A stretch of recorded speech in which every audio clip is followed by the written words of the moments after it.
When I CS, I was telling you that I also run a gang. That's my gang.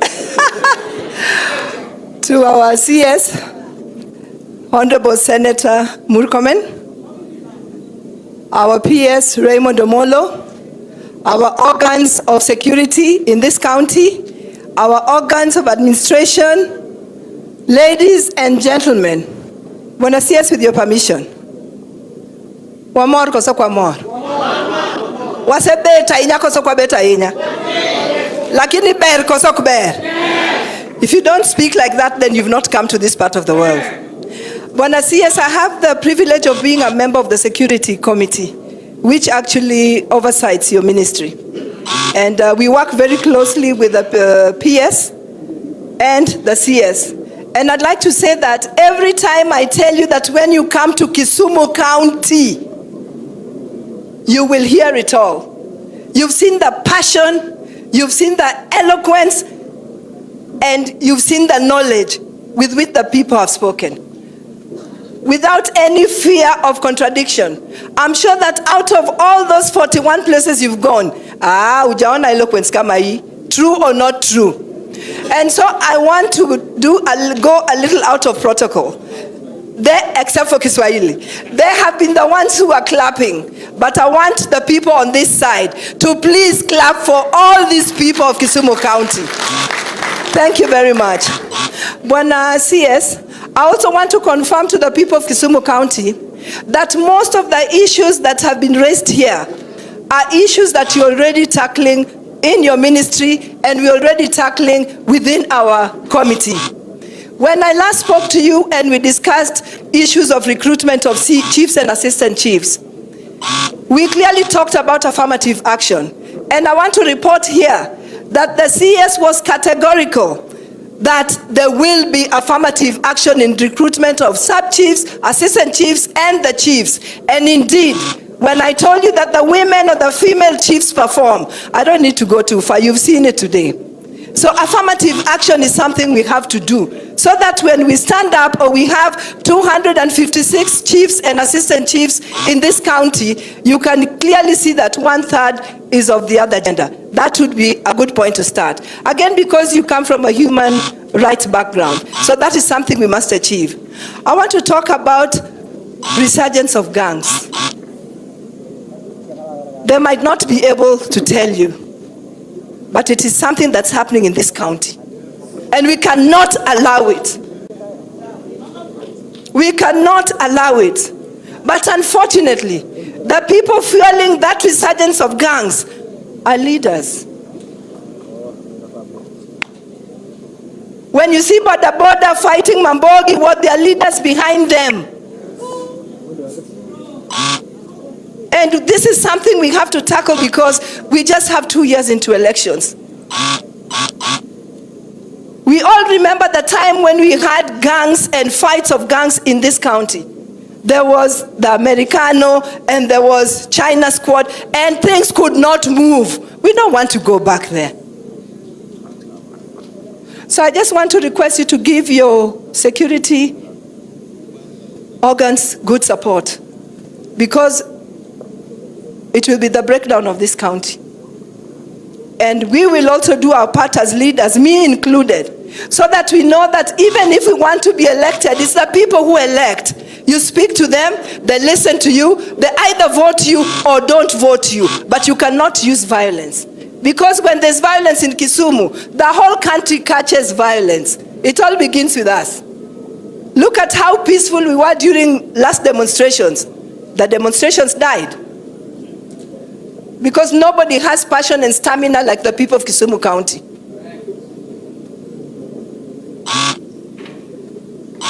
When PS, we've talked about that with you. And I know you've said you've got an outline of what you're going to do, just so that we don't see any violence coming up again. I want to talk about these chiefs. I was in the Legale Commission, and I traversed the whole country.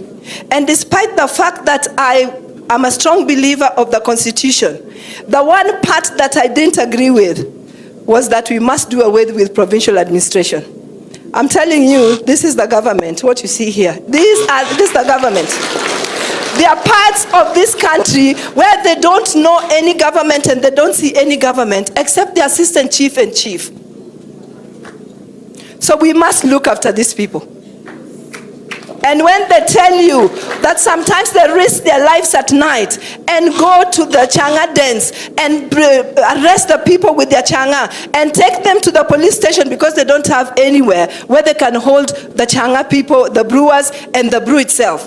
The next morning when they want to take the people to court, the changa is gone and the people are gone. And that is why it is so important that the police and the chiefs work close together. Otherwise, this menace of changa will not be defeated. The chiefs can do their jobs, but like they say, they don't have any other thing apart from taking the changa brewer to the police. But if we let them scot-free, then what is happening? We are not going to do anything. So we must work together. I want to also report that the members of parliament in Kisumu County are really working hand in hand with your ministry, because the mandate of members of parliament is within education and security sector. In my constituency, for example, we've got very many chiefs' offices built.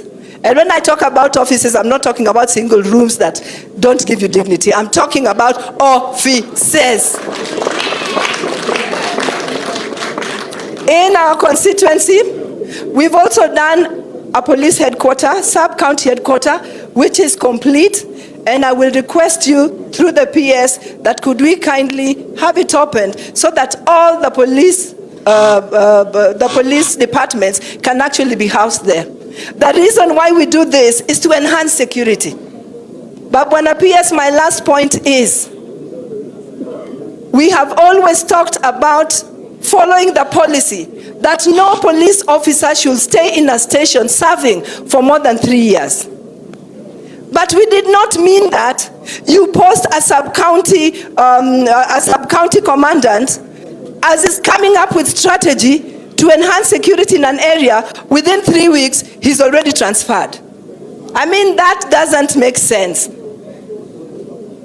I have a case in point in my constituency, and I'm sure in other constituencies the same thing is happening, where the transfers are now just like this, and between an old or the old officer who is leaving and the new one, there's then the criminals take a lot of advantage, and there's a lot of crime that's enhanced. So let's just look at that policy so that at least when you have an officer dealing with security issues in a particular constituency, they are given opportunity to act and to see the results of their action before you can transfer them and bring somebody else.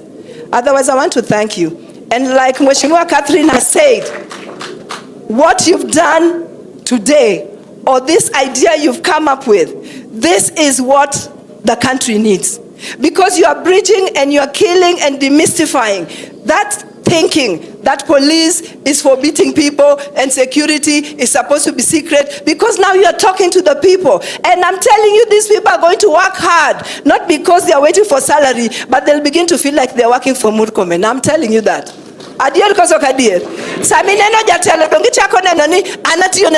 Because now they know you, they've seen you, they've felt you, and I think this was a big plus. Apart from this, what you also did on the TV station the other night, I've already told the PS that was a big plus too, because you demystified everything. You talked to Kenyans, you allowed them to ask you questions because you have no secrets to hide. So on behalf of our Committee of Security of National Assembly, I want to thank you for this step you've taken, and I want to thank you for the support you're giving us, but I also want to thank you on behalf of all these people that we hope you will come again. Erokamana enya.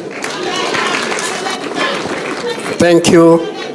Bwana Waziri, allow me to acknowledge the presence of former Nyakach MP, Honorable Ochieng Daima was in our midst. Is he still there? Bwana Daima is seated